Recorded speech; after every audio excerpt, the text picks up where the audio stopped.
one path is declassification. And I've already explained why declassifying this kind of technology runs into all sorts of roadblocks, because it's not only the major corporations that have major shareholders that are directly related to the oil industry, but there may be other reasons why a company might be reluctant in releasing some of these technologies. Proprietary trade secrets, they don't want competitors from getting it. They might be concerned about the prospect of countries like China or Russia getting those secrets. So getting this stuff declassified has a lot of roadblocks. So this is where we come into the other option, which is reinventing the wheel. Basically, this is where, rather than declassifying, putting all your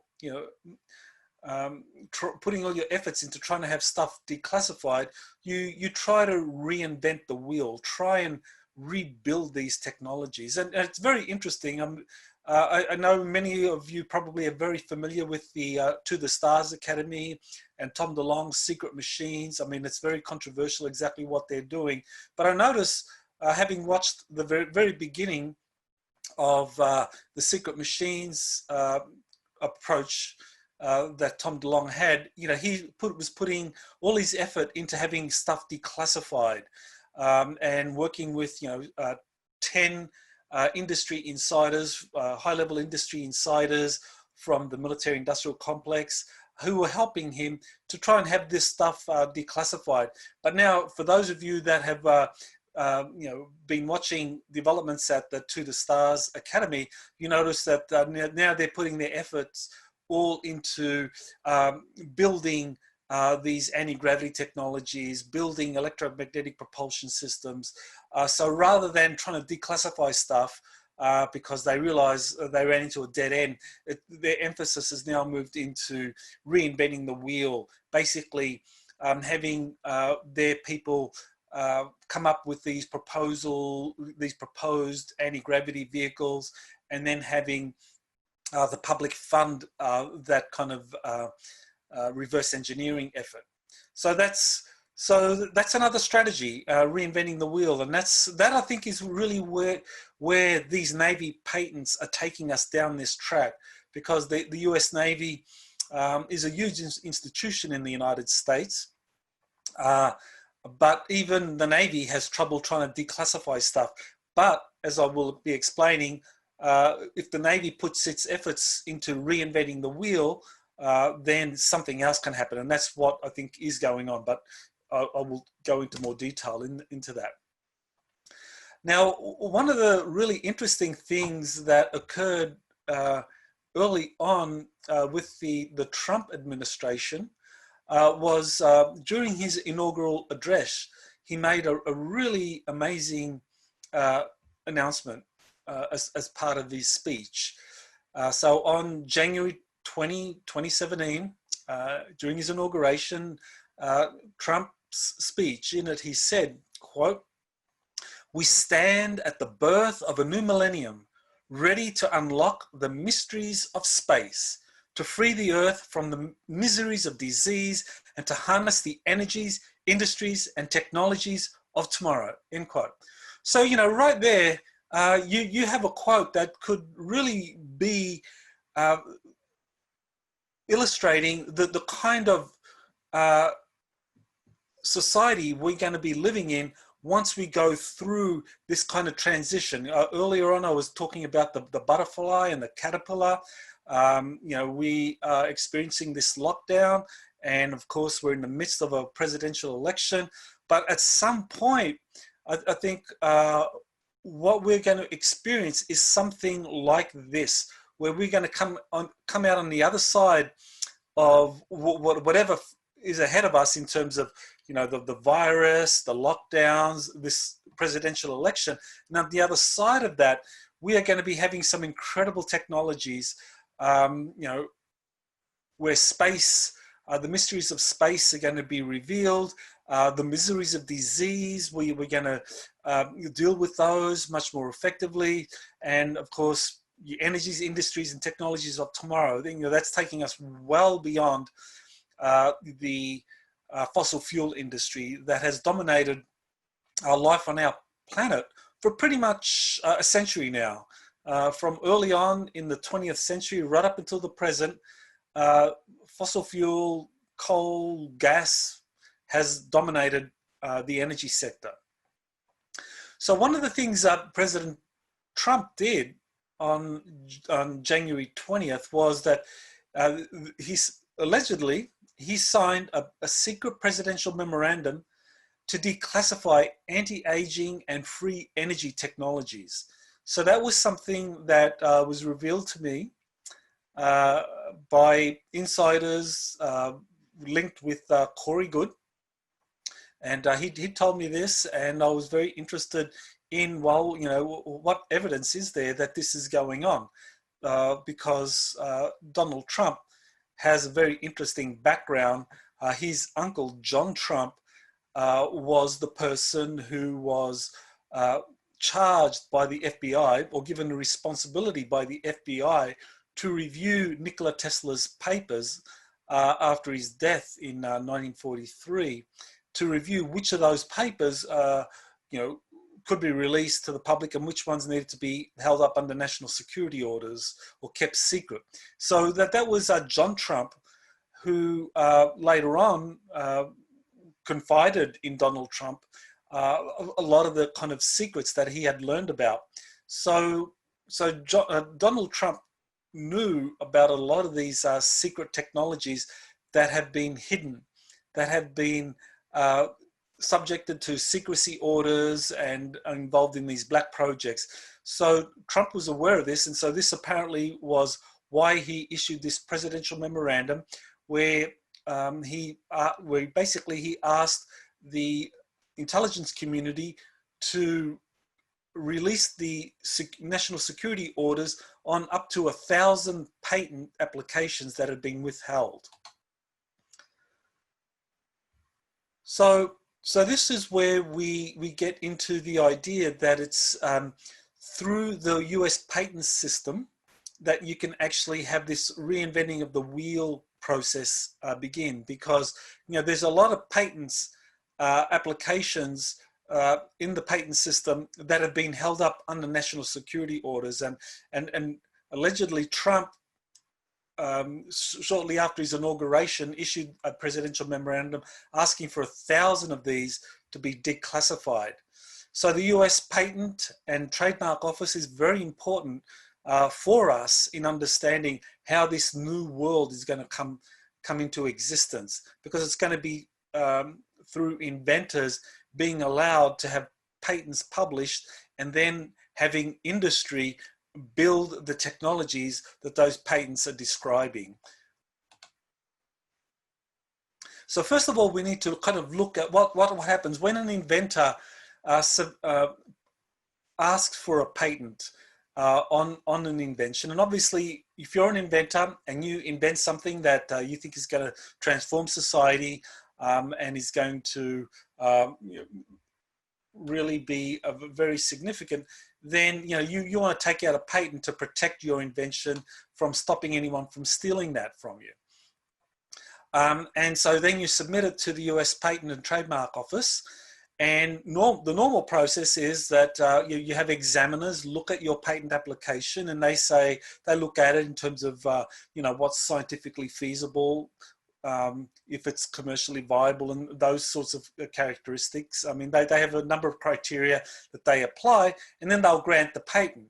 But what happens is that during the process, if any publication or any patent application involves an area that may be of interest to the national security community, then the commissioner for the US Patent and Trademark Office tells the national security community that there's a patent here that you might want to take a look at in terms of whether that's going to be subjected to national security orders. So what is a national security order?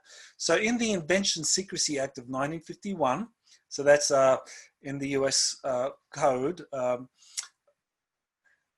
this is what it says, quote, "Whenever the publication or disclosure of an invention by the publication of an application or by the granting of a patent is, in the opinion of the head of an interested government agency, determined to be detrimental to national security, the Commissioner for Patents at the United States Patent and Trademark Office must issue a secrecy order and withhold the grant of a patent for such period as the national interest requires," end quote. So basically what happens there is that the Commissioner for the Patents Office will issue a secrecy order if a patent application is in the opinion of some government agency detrimental to the national security. So if you come up with, say, a free energy device, a device that may be is able to utilize solar energy much more efficiently than, say, what's currently out there, then that can be something that some government agency might say, no, that's detrimental to national security. Because if you put out, let's just say your patent application for a solar panel that maybe has like an 80% efficiency rating, right? So it can convert 80% of sunlight into electrical energy. You know, that's far higher than existing solar panels. I think they're kind of closer to around 20% efficiency. So that could be deemed to be detrimental to national security. And so, that would mean that there would be a secrecy order that would be issued, and that patent application is effectively stymied. It doesn't go forward, it's not granted. The inventor cannot go internationally with that patent application because it's subject to a national security order, and they can't talk about it publicly because it involves national security. So basically, for all intents and purposes, a patent application for, say, a high efficiency solar panel might be stymied just because someone in the national security system says that this is something that could be detrimental to national security. So the Invention Secrecy Act goes on, quote, "An invention shall not be ordered, kept secret, and the grant of a patent withheld for a period of more than 1 year. The Commissioner shall renew the order at the end thereof or at the end of any renewal period for additional periods of 1 year upon notification by the head of the department or the chief technical officer of the agency who caused the order to be issued that an affirmative determination has been made that the national interest continues so to require." So that means that every year, all those national security orders that have been issued that have prevented the publication of patents, they need to be renewed. But the Commissioner basically approaches the National Security Agency or whatever government department that issued that national security order, or asked for the national security order to be kind of issued, ask them, well, is this still subject to national security constraints, or is this still detrimental to the national security? And that agency will say yes or no. If they say yes, then it's renewed for another year. And so this has been going on for decades.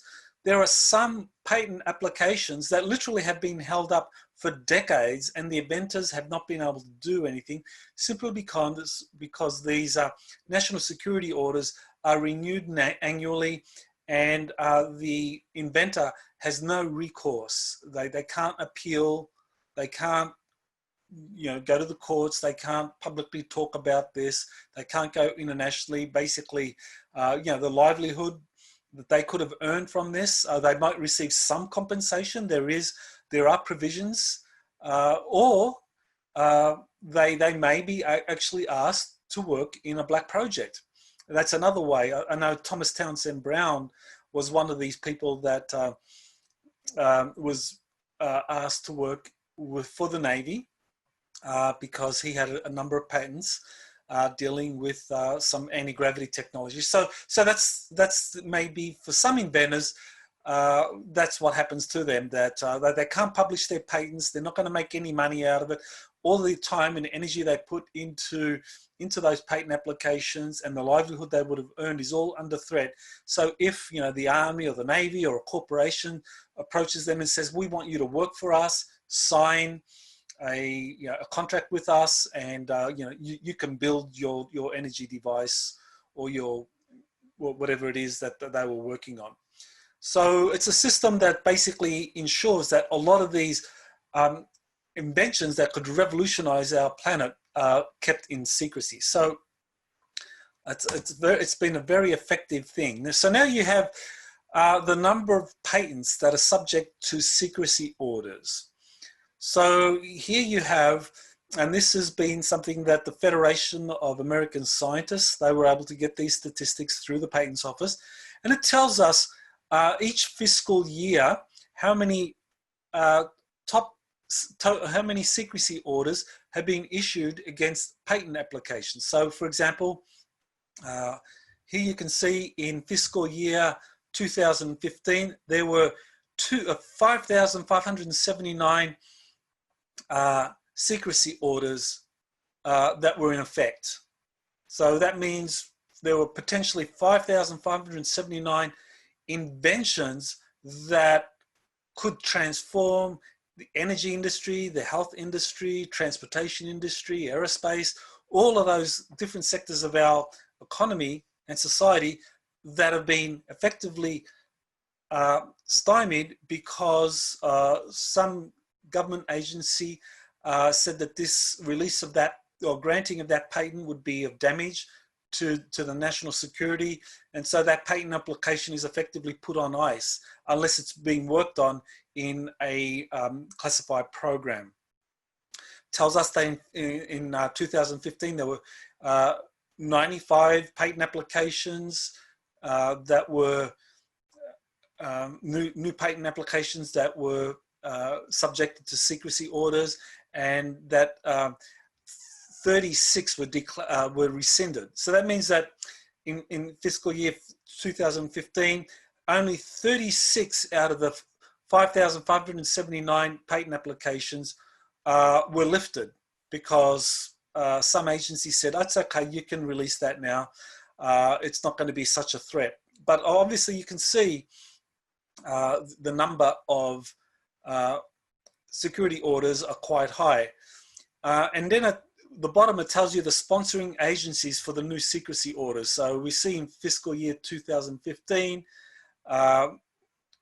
there were secrecy orders that came in because of some foreign government, friendly government, foreign origin requested that. You had the Army, the Navy, the Air Force, Department of Energy, and so on. So NASA even, and DARPA. So you have all of these different government agencies that all, for whatever reason, have issued a request for national security or for a secrecy order to be put in place on those inventions. So now I want you to kind of like go to fiscal, we can go to fiscal year 2018.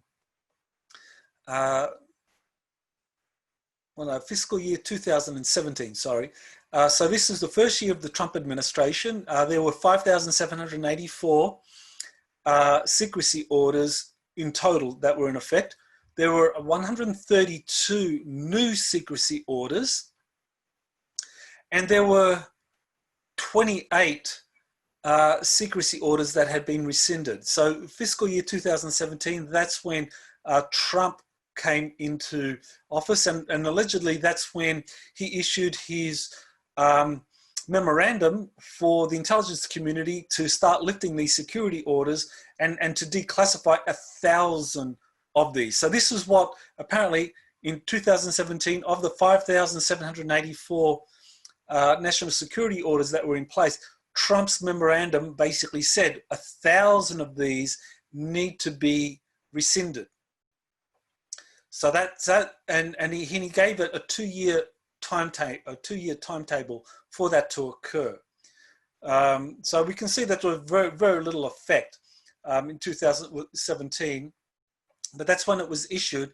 So fiscal year 2018, we see there was an uptick. There were 77 security orders that were rescinded. So that's an uptick. You know, previously there were like 36 in fiscal year 2015, 20 and 2016, 28 and 2017. So 77 in 2018, but still that's, you know, significantly less than 1,000.